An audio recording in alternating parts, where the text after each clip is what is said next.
ये Vasco D gamma की उस महागाथा का विस्तार है जहां साहस की पराकाष्ठा, समुद्र का असीम भय और इतिहास रचने का अटूट संकल्प एक साथ मिलते हैं।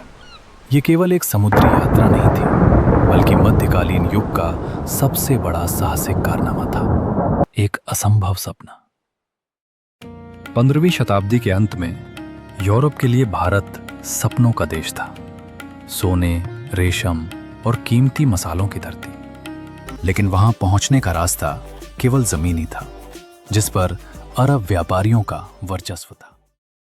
पुर्तगाल के राजा मैनुअल प्रथम ने एक ऐसे व्यक्ति को चुना जिसके रगों में खून नहीं, बल्कि समुद्र का नमक दौड़ता था। Vasco D gamma. 8 जुलाई 1497। लिस्बन के तट पर हजारों की भीड़ जमा थी। 4 जहाज, Sao Gabriel, Sao Rafael, Berrio और एक मालवाहक जहाज तैयार खड़े थे। जब लंगर उठाए गए तो डी गामा को भी नहीं पता था कि वे वापस लौटेंगे या समंदर की गहराइयों में समा जाएंगे। मौत का सागर। जैसे ही जहाज अफ्रीका के पश्चिमी तट को पीछे छोड़कर खुले अटलांटिक में दाखिल हुए, प्रकृति ने अपना असली रूप दिखाया। हफ्तों तक सूरज नहीं दिखा। आसमान से गिरता पानी और पहाड़ों जैसी ऊंची लहरें जहाजों को किसी सूखे पत्ते की तरह नचा रही थी।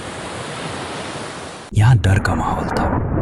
नाविकों को डर था कि वे दुनिया के किनारे से नीचे गिर जाएंगे या समुद्री राक्षस उन्हें निगल लेंगे। महीनों तक ताज़ा खाना न मिलने के कारण स्कर्वी बीमारी ने हमला कर दिया। नाविकों के मसूड़े सूज गए, दांत गिरने लगे और उनके शरीर काले पड़ गए।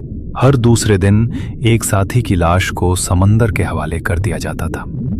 ये उदासी और निराशा का वो दौर था जब मौत जिंदगी से ज्यादा आसान लगने लगी थी।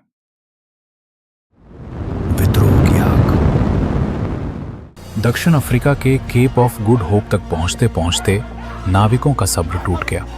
उन्होंने डी गामा के खिलाफ विद्रोह कर दिया। वे वापस मुड़ना चाहते थे, लेकिन यहां डी गामा का कठोर और नाटकीय व्यक्तित्व सामने आया। कहा जाता है कि उसने अपने जहाजों के नक्शे और दिशा सूचक यंत्र एस्ट्रोलेब्स समुद्र में फेंक दिए और गरज कर कहा, हमारे पास पीछे जाने का कोई साधन नहीं है। या तो हम भारत पहुंचेंगे या यहीं जल समाधि लेंगे। उसके इस पागलपन और साहस ने नाविकों को चुप करा दिया। नवंबर 1497 में उन्होंने उस तूफानी अंतरीप को पार किया जिसे तूफानों का अंतरीप कहा जाता था। हिंद महासागर। अफ्रीका के पूर्वी तट मोजाम्बिक और मलिंदी पर पहुंचने के बाद डी गामा का सामना अरब व्यापारियों से हुआ। यहां धोखा और कूटनीति का खेल शुरू हुआ। स्थानीय शासकों ने उन्हें कुचलने की कोशिश की, लेकिन डी गामा की तोपों ने उन्हें पीछे हटने पर मजबूर कर दिया। मलिंदी में उन्हें एक महान अरब नाविक अहमद इब्न मजीद मिला। इब्न मजीद ने पहली बार उन्हें मॉनसून की हवाओं के बारे में बताया। अब रोमांच अपने चरम पर था।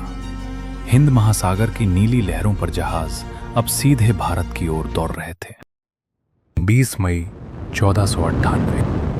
ये तारीख इतिहास में दर्ज होने वाली थी। धुंध भरी सुबह में मालाबार तट की सह्याद्री पहाड़ियों की परछाई दिखाई दी। कालीकट कोझिकोड का तट सामने था। जब पुर्तगाली दल किनारे पर उतरा तो वे अचंभित थे। उन्होंने जो वैभव देखा वो उनकी कल्पना से परे था। कालीकट के राजा जमोरिन के दरबार में जब डी गामा पहुंचा तो वो दृश्य तनाव और आश्चर्य से भरा था। डी गामा ने जो उपहार राजा को दिए वे भारत के सम्राट के लिए बेहद मामूली थे। डी गामा भारत में बहुत अधिक व्यापारिक सफलता तो नहीं पा सका, लेकिन उसने वो रास्ता खोज लिया था जो सदियों तक दुनिया की अर्थव्यवस्था को चलाने वाला था। उसने न केवल समुद्र का रास्ता खोजा, बल्कि उपनिवेशवाद के उस युग की शुरुआत की जिसने भारत और पूरी दुनिया के भविष्य को बदल कर रख दिया।